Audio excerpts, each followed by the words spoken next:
Welcome to the Wounds of the Faithful podcast, brought to you by DSW Ministries. Your host is singer, songwriter, speaker, and domestic violence advocate Diana Winkler. She is passionate about helping survivors in the church heal from domestic violence and abuse and trauma. This podcast is not a substitute for professional counseling or qualified medical help. Now, here is Diane. Welcome. I'm glad you're here. Thanks for coming back to listen to part 2 of my guest, Logan Hufford. We had a conversation about his sex addiction and how he destroyed his life, his family, but he has been recovering from that and is helping other people to recover from sexual addiction. I'm not going to read his bio again, but if you have not heard part 1, please go back and listen to part 1 so you don't miss out on important details. But I am going to start part 2 of my conversation with Logan Hufford. And of course, we're all thinking, how did your wife put up with this for so long? Yeah. That's the $1,000,000 question. Why didn't she just kick your behind out onto the curb and Yeah. And again, I'm speaking at this point. Carrie's not ready to do podcasts yet. I would love to do a round 2, come back. I would love to for your guys' sake. So everything I'm saying from her point of view, this is not me speculating. This is straight out of her mouth, these things that she shared in her testimony, that kind of thing. So 3 bullet points she would say now, looking back, of why did she stay? So number 1, she doesn't know what the heck to do. Because again, nobody should have to be prepared for the abuse that I put her through. So she didn't know what to do, right? Number 2, not only is she a Christian woman, she's a new Christian woman. She doesn't know what it is to grow up in a Christian family. She's trying to figure life out. She's trying to figure out marriage. She's trying to figure out how to be a Christian. And again, her words, she is like, I guess I need to love him more. I need to be more submissive. I need to try not to bring shame on a family. But she wasn't telling her friends and stuff about, oh, Logan did this and Logan did that. So she didn't know what to do. She did want to try to be loving, try to be submissive, try to be a good wife. And then number 3, and in some cases, this is maybe the most powerful one of all. So our kids now are 12, 11, almost 10, and 8. We got married young. We had our first kid a year after marriage, 11 months after we got married. During most of this time, she's pregnant or she's got little ones running around. So she's in survival mode. So I'm coming home, having done who knows what, the night before, the day of, all this. Because there were confessions. There were many confessions of the affairs, of the sexual encounters that I had, the physical cheating. And so she's knowing about these things intermittently, these staggered confessions. But she's got to figure out, she's changing diapers. She's, okay, and what am I making for dinner tomorrow? And she doesn't know what to do. She's trying to be a good wife, whatever that looks like. She's trying to be a good Christian. And then she's in survival mode trying to take care of these babies.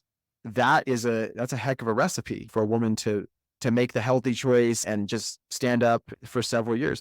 6 months after we got married, I wrote her a letter and I confessed that I'd had sexual affairs. I honestly don't remember how much of that was half truths. I know that I definitely stated that I had sex with multiple women. As much as I can remember, I was trying to be honest. But again, was it followed up by believable behavior? Nope.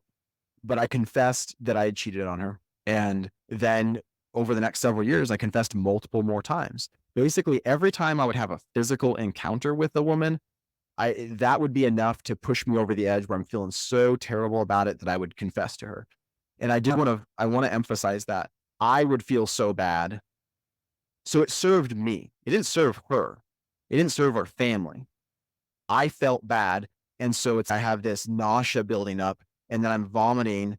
And now I walk away, I'm feeling better. It feels good to throw up when you're sick. It doesn't feel good to be the person who got thrown up on. Oh, yeah. And so I would do that repeatedly.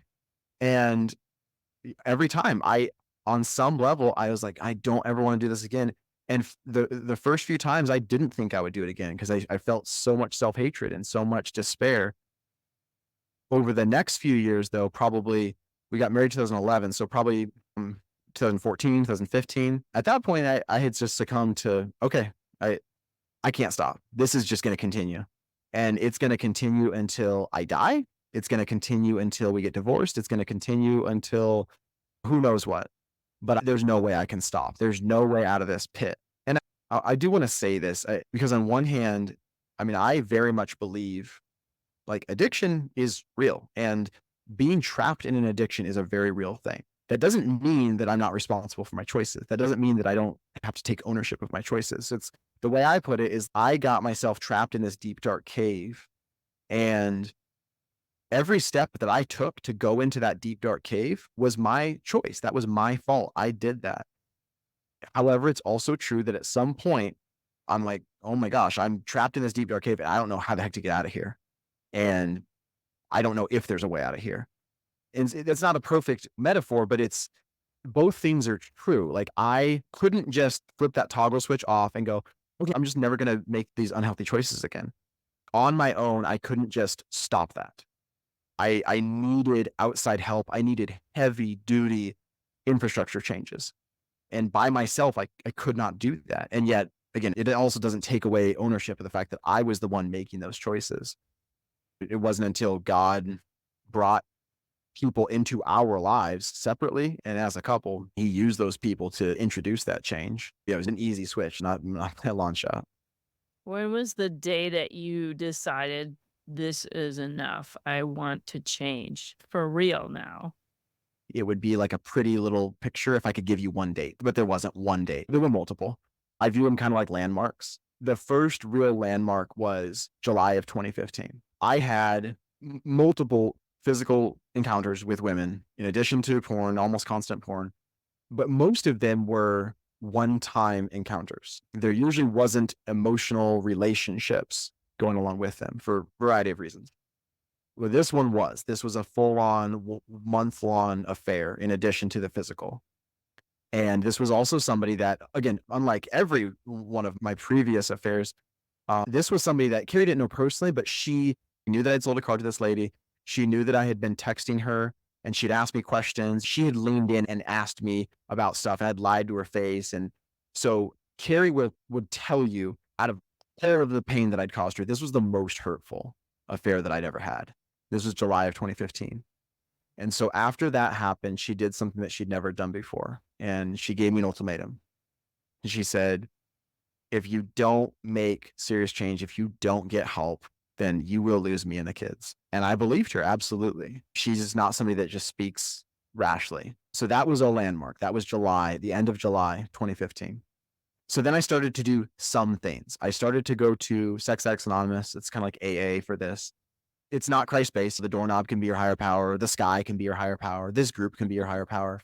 Did my infrastructure change a little bit? Yeah. I started going to a meeting once a week, and there was some good stuff to that, but there was no healing. There was no transformation. At one point I had 4 months of sobriety, but I had no healing, no actual recovery. Bad day at work, November 2015, went off to the bathroom, masturbated to pornography. I wasn't straight back into all the old ways, but I was back to pornography, back to flirting, never went to that meeting, never again.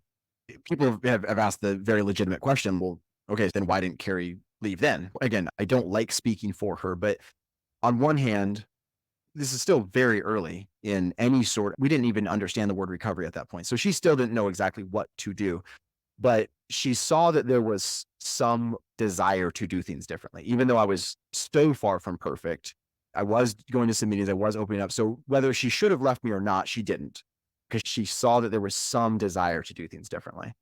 It was bare minimum. Absolutely. It was bare minimum, but I went to a Celebrate Recovery at one point. So it's Christ-based, which is, that's one piece.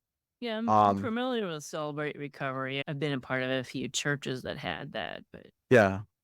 And that one. so it was good to be in a recovery setting that we're talking about Christ. We're talking about the fact that healing needs to come through Christ. That's true healing.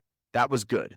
Most recovery groups, and at least this CR was this way, they want it to be a safe space. So you're not allowed to give feedback. You're not allowed to ask questions. If somebody shares how their week has been, then, okay, thank you for sharing, Logan. And then the next guy goes. That's not what I needed. I was a manipulator. I was a liar. I was somebody who would, work the room and get what I wanted. And I would be just enough emotional, or I would be just enough show shame. And so I would do what I needed to do to feel better, right? Just like I did to Carrie when I would, do those vomit confessions. So at SAA and even CR, it brought some good elements. It taught me to open up a bit. It taught me to see that there's other people that have some sobriety, but I didn't have feedback and real accountability because it wasn't really allowed in that way. I could have sought it outside the group, but the group itself didn't really allow for it. So this guy that was part of that group, his name was Rick. He pulled me aside after the first meeting. He goes, "Hey, I'm glad you're here, but I think you need more." I needed more. And so he told me about this group called Prodigals. So at this time, we're already in Wasilla. We live in Wasilla. And he said, this group's in Anchorage, which is an hour south. He said, "You should come with me sometime." It's a hardcore group. It's not easy, but it's what I needed to really get free from this. And I pushed him off for several months. That was at the end of 2015 or maybe the start of 2016. Finally, in March, I went with him to a Prodigals group. And I met men there that I did not think existed. These were men, multiple men, who had maybe not the exact same story as mine, but similar stories. Affairs, prostitutes, pornography, all that. And they had years of sobriety, but not just sobriety. They had years of mostly restored marriages, not all, because obviously even if a guy starts making serious change, that no guarantees that the wife's going to stick around to find out if it's real. And that's totally their right. But mostly restored marriages, mostly transformed marriages. And in all these guys' cases, I mean, these were healthy, genuine, just raw and healthy guys that you would not ever expected did the types of things that I was still doing basically to that point.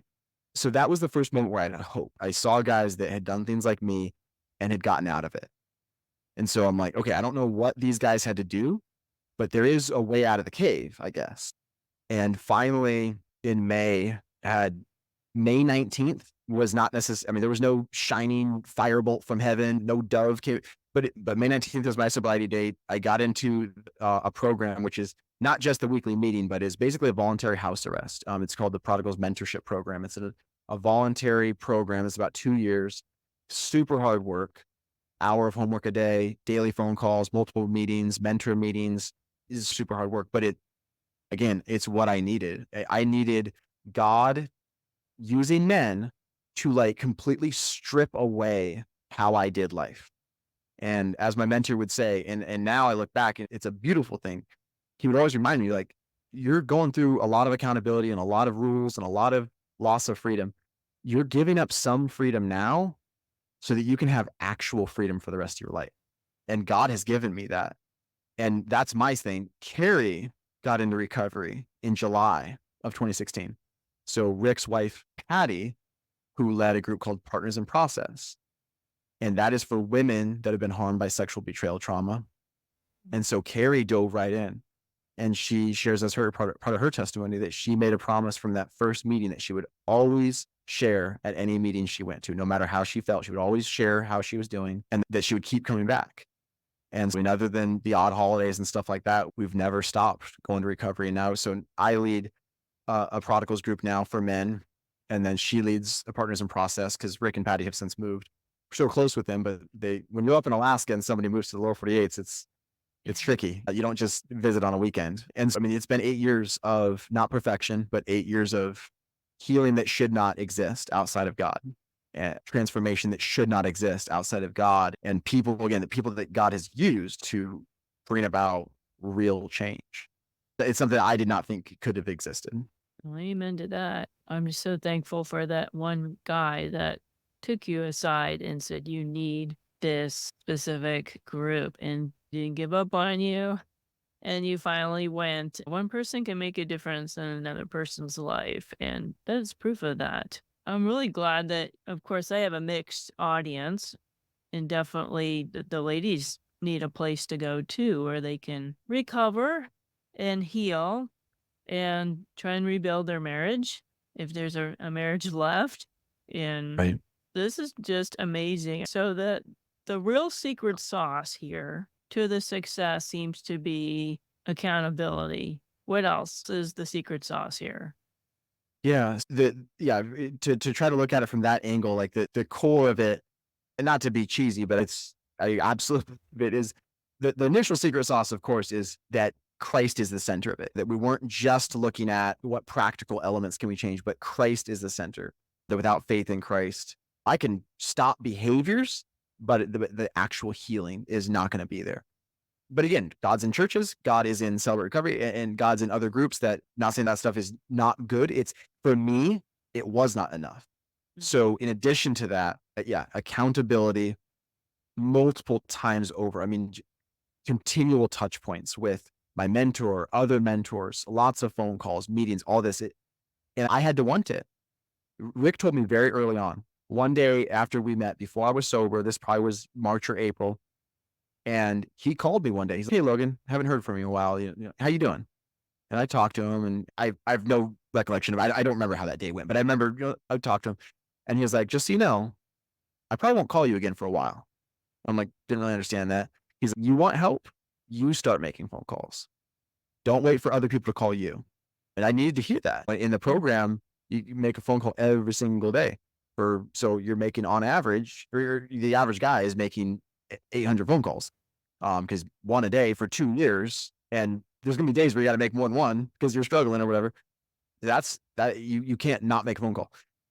That is an outgoing phone call. I can't wait for somebody to call me and check in. And it's not talking about the kids or the weather or sports. It's how am I doing with temptations, with triggers, stressors, sexual or otherwise. So yes, accountability. And then for Carrie, so there's a word that I brought up earlier, again, coming from her own mouth, that she wanted to be the submissive wife. And I'm not going to get into submission, but I mean, she wanted to be that, right? And that's an honorable thing that she was trying to do, whatever that, even if she didn't know what it looked like, right? She's trying to do that.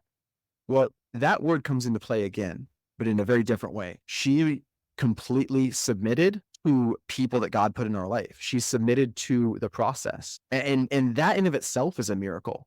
Because if it's one thing if I got into recovery and she got into recovery, it would make a lot of logical sense that she would she's going to be a watchdog, right? I'm going to put my magnifying glass on Logan and I'm going to know exactly where he's going and exactly who he's talking. And that's logical. That makes a ton of logical sense. But she didn't do that. She gave me over, basically, not just to Rick, not just to one guy, but to the mentorship team, to also Rick and Patty, of course, they're a couple that working together. So she had multiple points of contact. If she wanted to check in and see how things were going, if she needed to hear about something, she'd find out about it. But she gave away her control of my recovery. She didn't try to fix me herself. She's like, God's put these people in your life. Okay. I'm going to let them deal with you. I'm going to let God deal with you through them. That's really hard. Hats off to Carrie, because that is hard to do. Yeah. There's so many things in our story that make no logical sense. I mean, outside of God, of true, there's no place for the things that we're able to do, the things that we're able to talk about, the fact that we're able to lead ministry together. We get to raise kids around recovery where there's not the stigma of recovery, that recovery is for broken people, or recovery is for sinners, or recovery is for people that are kind of those types. No, recovery is for anyone that has anything that they need healing from, which guess what? That's everyone. Yes.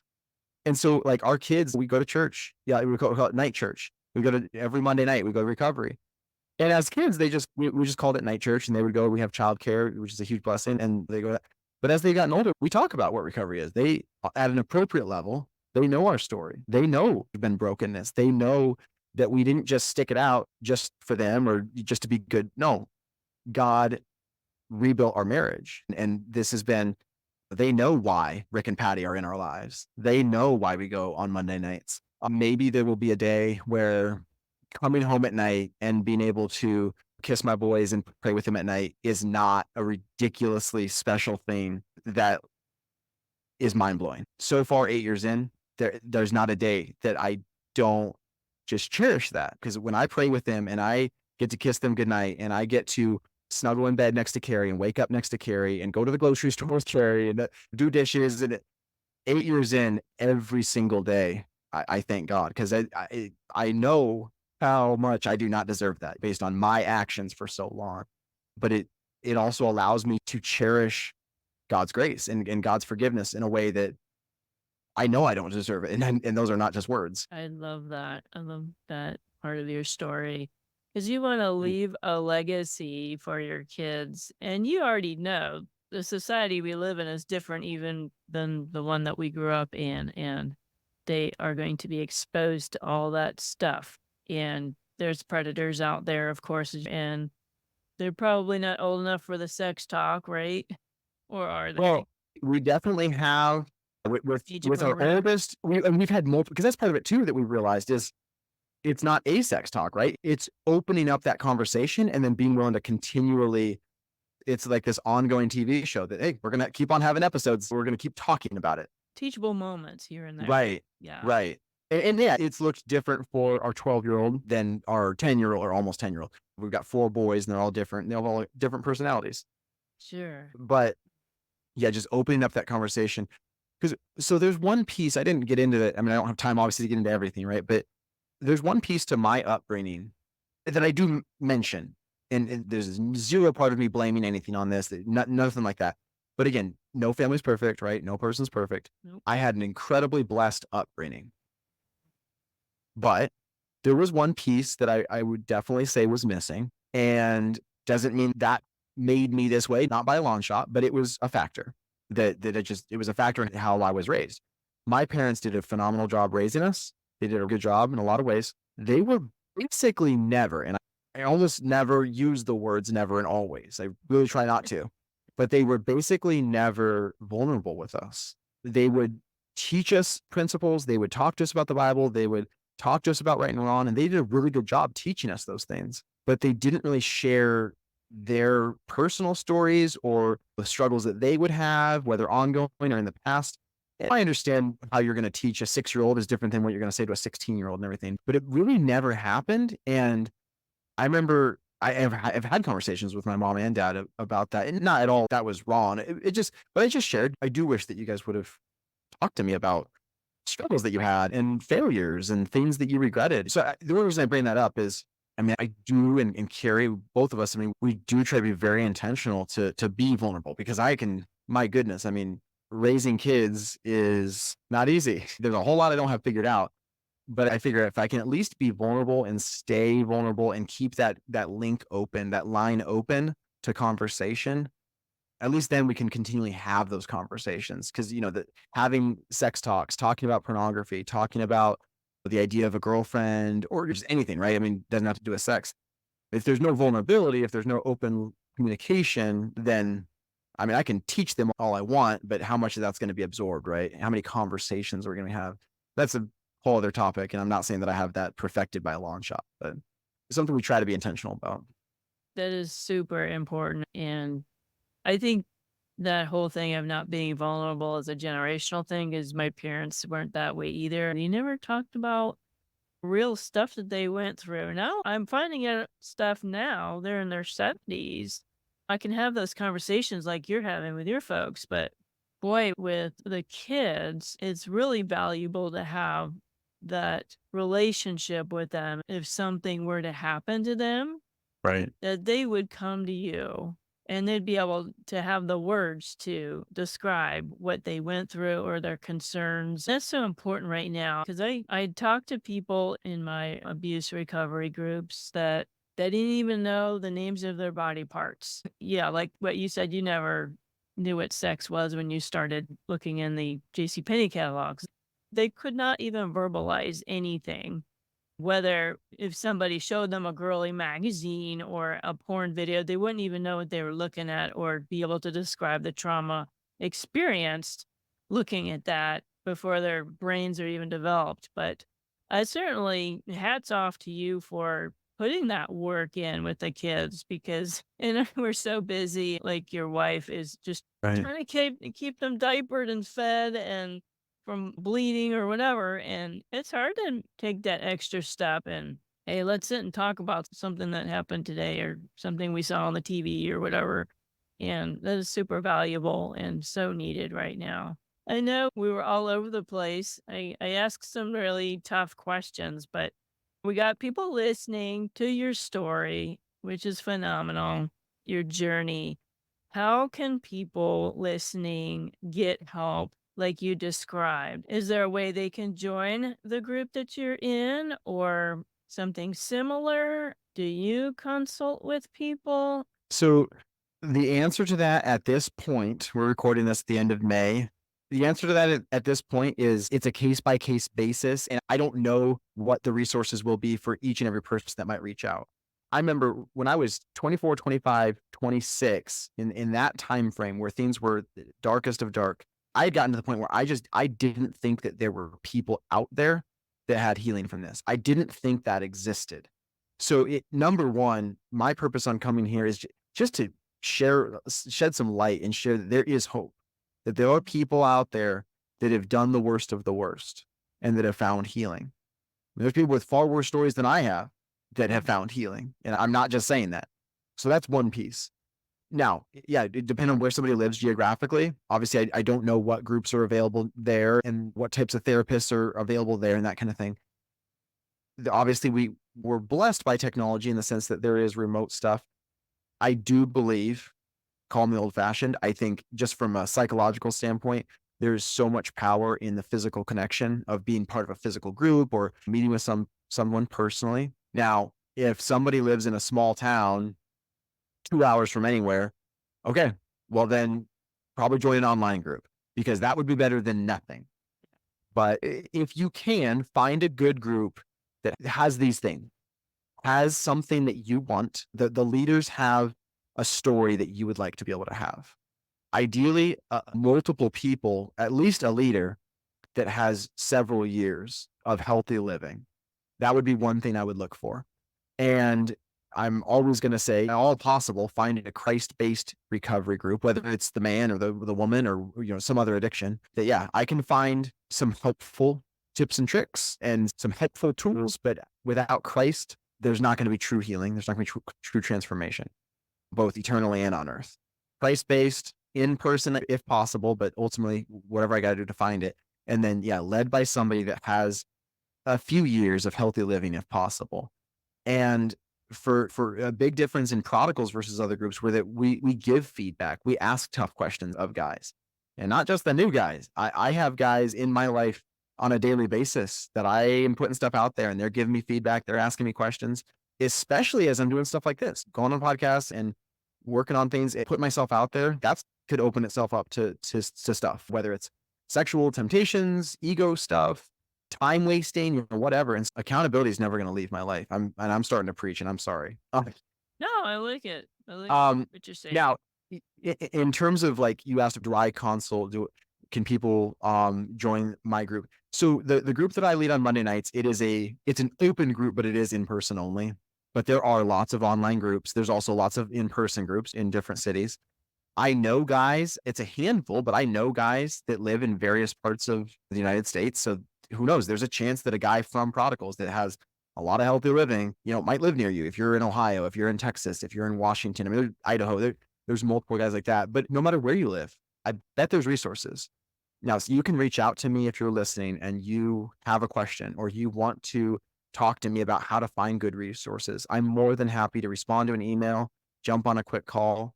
I can give you a couple points of contact, Diana, if you want to put them in the show notes. I would look at it this way. It would be disingenuous of me to say, oh yeah, absolutely, reach out to me and I'll help guide you through the rest of your life. No, I wouldn't be able to do that from a time and energy perspective.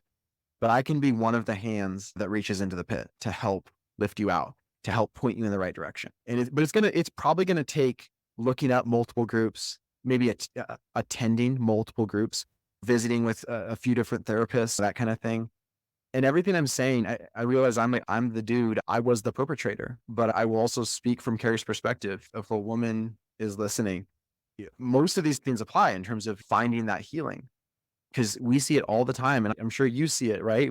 Is somebody that had something happen to them. Sometimes people respond with, I didn't do this. If a woman was cheated on, we see it all the time where a woman goes, hey, I didn't do this. I didn't cheat on you. That's your problem. You can go to recovery. I don't need to spend my time and energy. I've got things to do.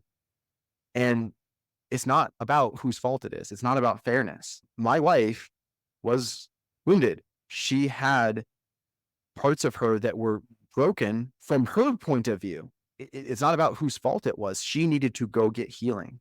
And we've seen so many marriages that even if the husband goes out and seeks healthy living and victory and recovery, and that's awesome, that's great.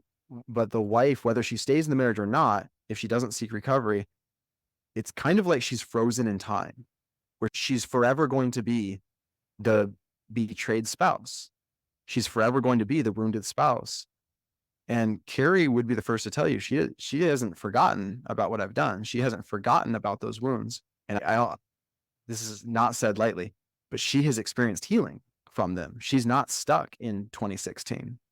That's amazing. That's from God, but it's the truth. Yeah, she's not that forever bitter and lonely and angry and never trusting you again and I don't forgive you. Those are the kind of things that you work on in recovery. Yeah, so sometimes people, especially outside of recovery, it's like this. Well, one option is you divorce that jerk, you leave that jerk. Now, again, I'm not saying that she had every right to divorce me, biblical grounds, but you leave that jerk, just leave him behind, move on. And then the other camp is like, no, you stay with your spouse, you be a good spouse. Instead of, well, is it possible there's a third option? Is it now whether you leave or stay, seek healing, seek recovery, and yeah, we do not push people to get divorced. We recognize that a woman has every right if she's been cheated on, if she's been betrayed. The Bible is very clear on that. She has every right to seek divorce. But a woman and a man both are saying, hey, we want recovery. We're willing to do what it takes. Then ideally, we would love for them to move towards true reconciliation and transformation. But it's not, they don't come to recovery to work on their marriage. They come to recovery. The wife comes to work on her healing. The man comes to work on his recovery. And we let God take care of what God wants to take care of. It's not coming to recovery for marriage advice, marriage counsel. Now, in a lot of cases, if both parties are seeking recovery, I'll put it this way. If both parties are seeking recovery, I have not seen a couple that ended up getting divorced. I'm sure it's happened. But if both parties are seeking healing, there has been true reconciliation. Is God's at the center of it, and both parties are seeking that. I'm starting to get rambling again. No, If you can tell, I'm passionate.